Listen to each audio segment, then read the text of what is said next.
नमस्कार, स्वागत है आपका हमारी इस नई श्रृंखला में जो बिलासपुर डिस्ट्रिक्ट के ऑफिशियल पेज से हमने शुरू की है। और हमारा ये अंक विशेष रूप से महिलाओं के लिए समर्पित है, क्योंकि वुमेन्स डे की एक साप्ताहिक श्रृंखला जो है वो हमने शुरू की है।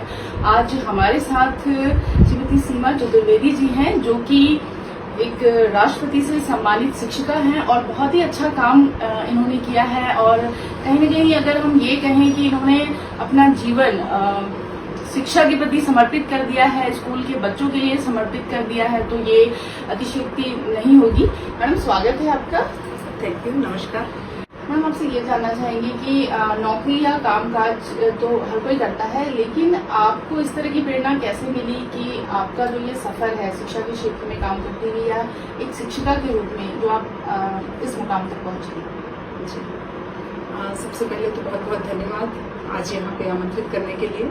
और मैं बताना चाहूंगी कि आज से 30 साल पहले जब मैं सबसे पहले शिक्षक पद पर कार्यभार ग्रहण की थी, तभी एक संकल्प लिया था कि मेरे विद्यालय के बच्चे मतलब उनमें जो प्रतिभाएं छिपी है उनको निखारना है और मेरे विद्यालय के बच्चे मतलब एक विशिष्ट स्थान समाज पे बना सके।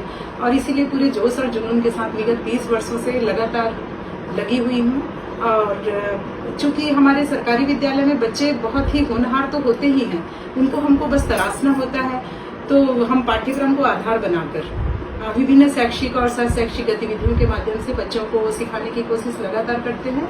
और हर बच्चे की सोचने समझने सीखने का स्तर अलग अलग होता है। हमारे विद्यालय में एक बच्चा ऐसा होता है जिसको 30 तक पहाड़ा याद है, तो एक बच्चे को गिनती भी नहीं आती। मतलब हर स्तर पे हमको काम करना होता है, इसलिए बहुत सारी गतिविधियों के माध्यम से हम लोग लगातार सिखाने की कोशिश करते हैं।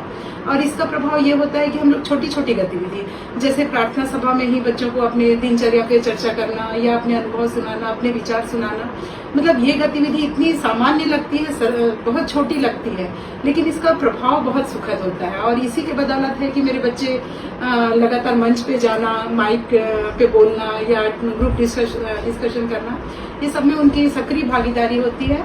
और इसीलिए वो बहुत सारी विधाओं में समय समय पर ब्लॉक, जिला या राज्य स्तर और राष्ट्रीय स्तर तक प्रतिभागिता निभाते हैं। चाहे वो विज्ञान नाटिका हो, विज्ञान साइंस प्रोजेक्ट हो, बहुत सारे ऐसी विधाएं हैं जिसमें बच्चे राष्ट्रीय स्तर तक जा चुके हैं। जी मैडम, आपने जैसे बताया कि बच्चों की प्रतिभाओं को पहचानना, वो आप उसका आकलन किस तरीके से करती है कि किसी बच्चे में किस तरह की प्रतिभा है और उसको किस तरह का मंच दिया जाना चाहिए? बच्चों को जैसे मैं ये मानती हूँ कि आज हम शिक्षक हैं, तो मैं जब बचपन में किस प्रकार अपनी शिक्षक से अपेक्षा रखती थी, वो ध्यान मेरे को हर पल रहता है कि उनके लिए कुछ करूं।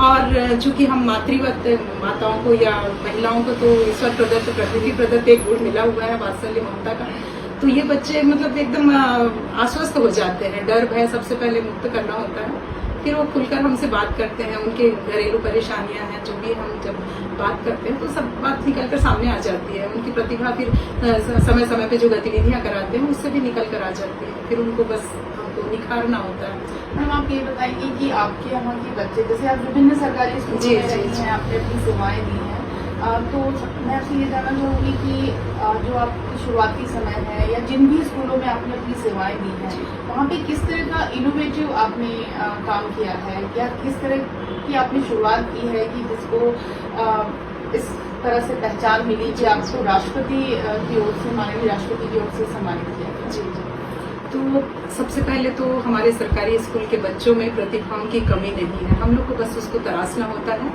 और हर प्रकार की विधा, कोई सभी प्रतियोगिता अगर आ जाता है और उसमें अगर हम कुशल भी नहीं है, क्योंकि एक शिक्षक जरूरी नहीं कि बहुत अच्छा पेंटर हो, बहुत अच्छा गायक हो, लेकिन कोशिश रहती है कि बच्चों में है वो प्रतिभा। तो मैं अपने समुदाय के सहयोग से, अगर मैं जान रही हूँ कि मेरे विद्यालय का बच्चा अच्छा गाना गा सकता है, अच्छा डांस कर सकता है, लेकिन वो विधा मुझ में नहीं है, तो मैं समुदाय के सहयोग से उनको आगे बढ़ाने की कोशिश करती हूँ और समुदाय का भी बहुत अच्छा सहयोग मिलता है। और इसलिए निश्चित ही जो उपलब्धियां मिली है, जैसे हमारे विद्यालय के बहुत सारे बच्चे हैं जो राष्ट्रीय स्तर तक पहुंचे हैं, उसमें एक बच्ची जापान तक गई थी सहयोग से।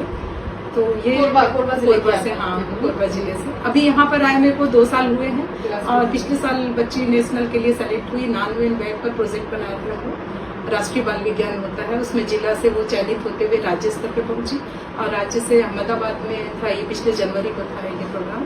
वहाँ पे वो राष्ट्रीय स्तर पे अपने प्रोजेक्ट का प्रस्तुति दी। और ये मेरे छोटे से स्कूल, चूंकि मैं अभी जिस संस्था में आई हूँ ट्रांसफर होकर, आते ही जो मेरा सपना होता है कि मेरा विद्यालय आसपास के विद्यालय से एक विशिष्ट पहचान बने, और उस पे लगी हुई, और ईश्वर की दया से उसमें सफल भी हुई कि हमारी एक बच्ची राष्ट्रीय स्तर से अपनी प्रतिभागिता निभाकर लौटी है। अंतर्राष्ट्रीय स्तर हम कहेंगे। जी जी, वो जापान तक गई है। वो मतलब पहले की बात है, ये जापान वाली बच्ची मतलब काफी साल पहले हो गए। अभी जिस विद्यालय में हूँ वहाँ से बच्ची नेशनल के लिए घूम के आई है अहमदाबाद से। सीमा, मैं आपसे ये जानना चाहेंगी कि आमतौर पे जब हम सरकारी स्कूलों की बात करते हैं तो बच्चों की जो आत्मविश्वास, ये कहा जाता है कि उस तरह का जैसे दूसरे स्कूल होते हैं उसकी कमी होती है। वो आत्मविश्वास के लिए आप अपने स्तर पर या आपके शिक्षकों के माध्यम से किस तरह के प्रयास? देखिए, हम लोग ना केवल पाठ्यक्रम पूरा नहीं कराते, हम विद्यालय में ही मतलब इतना बच्चे खुल जाते हैं, क्योंकि आत्मविश्वास से तो लबरेज होते ही हैं बच्चे। वो तो घर में पानी लेने से लेकर सुबह मतलब उनके साथ तो वैसे ही संघर्ष है।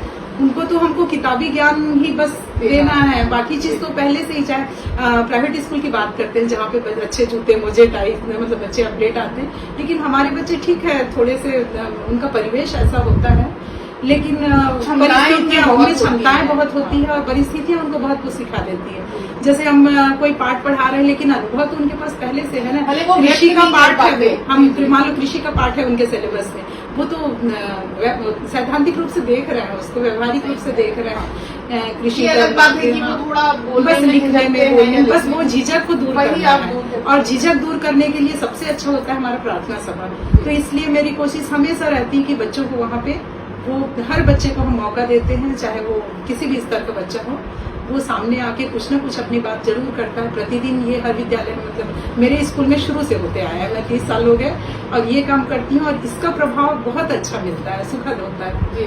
तो ये सबसे बड़ा कारण, ये बहुत अच्छी उपलब्धि होती है कि जब हम कहीं काम करें और उसमें जिस तरह की सार्थकता मिले।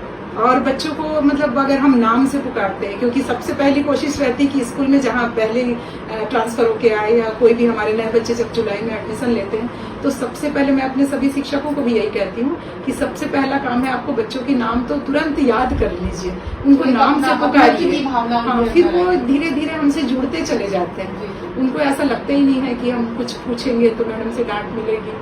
जब अपनापन हो जाता है तो जैसे घर में हमारे बच्चे हैं वैसे ही स्कूल में भी हो जाता है। सीमा जी, निश्चित रूप से आपकी जो ये पहल है, आपका जो ये प्रयास है, ये बहुत ही सार्थक है, और काफी मुझे लगता है कि इससे एक बदलाव की शुरुआत निश्चित रूप से हुई है। मैं आपसे ये जानना चाह रही थी, जैसे हमारा ये जो अंक है विशेष रूप से वुमेन्स डे सेलिब्रेशन की ओर है, अंतर्राष्ट्रीय महिला दिवस के उपलक्ष्य में है। सीमा जी, आपसे ये जानना चाहेंगी कि महिलाओं के लिए या उन लड़कियों के लिए, जैसे कि आपने अपने पारिवारिक दायित्वों के बीच रहते हुए इस तरह का मुकाम हासिल किया है, इतने सारे पुरस्कारों से, उपलब्धियों से भरा जो है आपका ये पूरा कार्यकाल है अब तक का, और आगे भी निश्चित रूप से रहेगा, तो ये सामंजस्य कैसे बनाया आपने, और आप लड़कियों को, दूसरी महिलाओं को क्या प्रेरणा देंगे?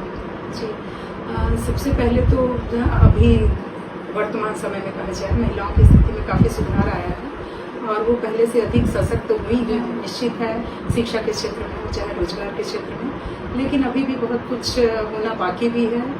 और मैं चूंकि हर महिलाओं के साथ है कि हम स्कूल में अपने कार्य पे हैं, लेकिन घर में भी बहुत सारी जिम्मेदारी होती है। हम माँ है, पत्नी है, बेटी है, सभी प्रकार की जिम्मेदारी, लेकिन अगर हम अपने मतलब दृढ़ इच्छा शक्ति या कहना कुछ करना चाहें, तो कभी भी कोई रोड़ा या कोई बाधाएं आती तो उसको हर तरह से एक संतुलन बनाते हुए, और साथ में परिवार का सपोर्ट भी एक बहुत मायने रखता है आगे बढ़ने के लिए। तो मेरे को घर से भी काफी सपोर्ट मिलता है, जिसके कारण भी यहाँ तक कि मेरे पति मतलब जैसे अभी भी घर, चूंकि स्कूल से अभी 7-8 किलोमीटर दूर पे है, लेकिन कुछ कार्यक्रम होना है, बच्चों की तैयारी करवाना है, तो मैं घर ले आती हूँ, तो लाने ले जाने में वो बहुत सहयोग करते हैं। अभी 4 दिन पहले ही 2 बच्चे घर लेके आई थी मैं, उनको छोड़ने जाना, शाम को 7-8 बज गए। तो इस तरह के जो छोटे छोटे सहयोग मिलते हैं परिवार से, वो हमको और थकने नहीं देता या आगे बढ़ने के लिए प्रेरित करता है। ये शुरू से ही मेरे को मिलता आया है, और इसी की बदौलत है। जैसे हम लोग पहले जब बाहर जाते थे, रात में 1:30 बजे ट्रेन आ रही है, 2 बजे आ रही है, बस एक बच्चों को तक छोड़ना है, तो उसमें मेरे एक तरह हस्बैंड से का संबल रहता है, इस तरह हमेशा से सपोर्ट होने रहता है। तो ये भी एक आगे बढ़ने के लिए प्रेरणा होता है। और घर में भी मैं 5 भाई बहनों में से थी और पिताजी भी हमारे बहुत स्ट्रगल हम परिवार में भी देखे हैं।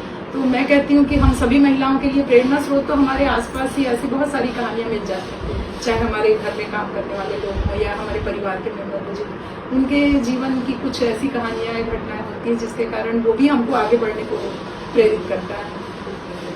सुमन जी, मैं आपसे ये भी जानना चाह रही थी कि जैसे कि एक अवार्ड के बारे में तो हम जानते हैं कि आपको हमारे राष्ट्रपति की ओर से सम्मानित किया गया है, इसके अलावा भी आपको बहुत सारे सम्मान मिले हैं, इसके बारे में संक्षिप्त में हमें बताएं।